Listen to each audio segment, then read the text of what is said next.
In this lesson, I want to take a look at China and the World Trade Network during the post-classical period. And this is part 3 of our 6-part series on East Asia in the post-classical period.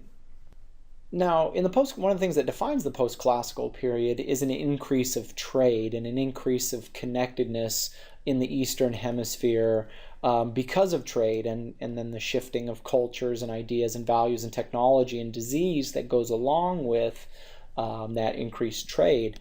And so one of the big connections here is the reopening of the Silk Roads, right? It became very hard to use the Silk Roads after the fall of the Han Dynasty and the Roman Empire in 220 CE and 476 CE respectively. I mean, that area was just wild and lawless and violent, and especially between 476, the fall of the Romans, and the increasing stability of the Arab empires in the middle 600s and later. I mean, the Silk Roads were basically closed.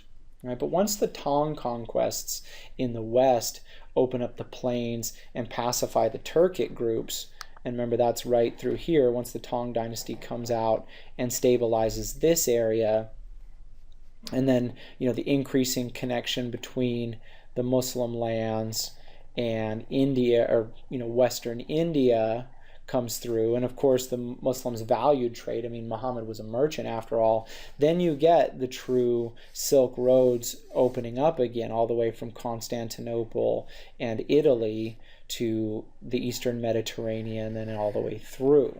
And so this is a big deal for the world network, and China was in a position to really become very wealthy because of this. Part of this was just Chinese technology, right? The Chinese had the junk, which is arguably the best ship of the day, right? They had sternpost rudders as opposed to steering with giant oars, which are hard to control and limit the size of the boat, or ship as it were. They also had early compasses and rockets for defense, and watertight compartments that could be sealed off, so that way if one compartment flooded, the whole ship didn't go down. And with their access to Korea, Japan, and Indochina, as well as the island network of Southeast Asia and the Indian Ocean, these junks allowed China to bring in a lot of raw materials from those regions, as well as export manufactured goods. The other big transportation technology that China had was the Grand Canal. And canals in China go back to the 5th century BCE, but under the Sui Emperor Yangdi, the Grand Canal was started as a way to reopen and connect older canal networks. And so you see all of these blue lines here, as well as the gray line. These are the rivers and then the canal network itself. Go ahead and draw that in right here. Or I'll just kind of go parallel to it. So you've got all the blue rivers connecting to the canal itself, and then you've got this northern branch of the canal, created a very well-developed waterway. And you have to appreciate canals. They're much cheaper to maintain than roads. It's much easier to move things on water once you get them moving, and it kind of has that momentum. And then, of course, the rivers themselves. So, this allowed a lot of goods to move around the Chinese economy very quickly. The project was begun in 604 CE and really has never stopped. I mean, those canals are constantly worked on even today, and a vital part of the Chinese economy even today. And they helped China create a more developed market economy as things were traded among China's vast geographic and climatic area. And this also improved military and political connections because the Chinese emperors could move their armies out to the edges of their lands much more easily if local warlords started to get a little bit aggressive. And China was just wealthy all on its own, and it had things that people wanted, right? First and foremost was silk, but also the spices from southern China and Indochina that were, imported into China and then put out on the Silk Roads, and then Chinese technologies and some of these very nice hardwoods that were often brought up from Southeast Asia, Indochina, and just Chinese art more generally. I mean, the Chinese had a legacy of making beautiful things that the rest of the world, particularly the Europeans and the Arabs, really, really wanted.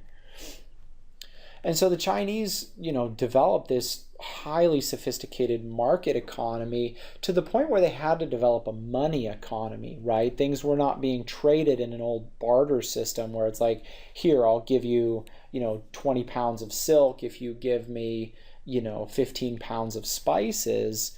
During the Tang Dynasty, we get the first use of paper money in human history.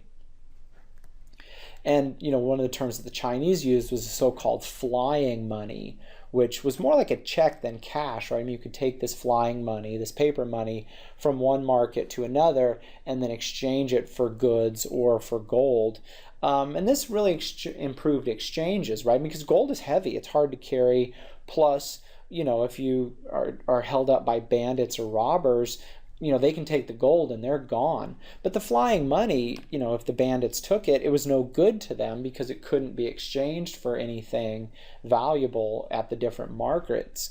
And so the safety of the flying money, as well as the speed and convenience, because after all, paper's light, led to increased market exchanges over longer and longer distances. And this just, again, contributed to the wealth and diversity of the Chinese economy. And so by the height of, the post-classical period, China was absolutely the world's leading economy. And it had been before. I mean, the only competitors really were the Egyptians, the Mesopotamians, and the Indians.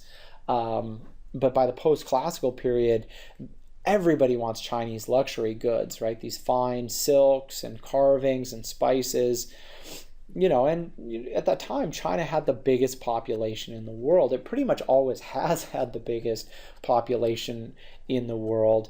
And it was increasingly urbanized as well. It was up to about 10% urban, meaning 10% of the population of China was living in cities. And this wouldn't become common in the rest of the world until the late 1800s. I mean, I live in a city, and you guys, if you're my students, live in cities, and so you're used to this. I mean, Federal Way here really isn't even a big city by modern standards, but by the standards of the post-classical world, Federal Way is a very big, very densely populated city. And China was also a leader in STEM technologies. I mean, I talked about, in other lessons how that fell off a little bit for the Chinese, but they had such an enormous head start that, compared to the Aztecs or the Europeans or the West Africans, there's no comparison, right? And so this would extend into period 4 of world history. Like West Africa, it wouldn't be until Europeans with guns came that any of this would change. So when we talk about the rise of China in our day, this is very inaccurate. China is not rising and becoming a great economy and a great world superpower. It's just returning to the status that it always had. The last 150 years of Chinese, 200 years of Chinese history have been kind of a hiccup and an abnormality. For most of world history, China is the #1 player in the world. And so that's it. Thanks for watching.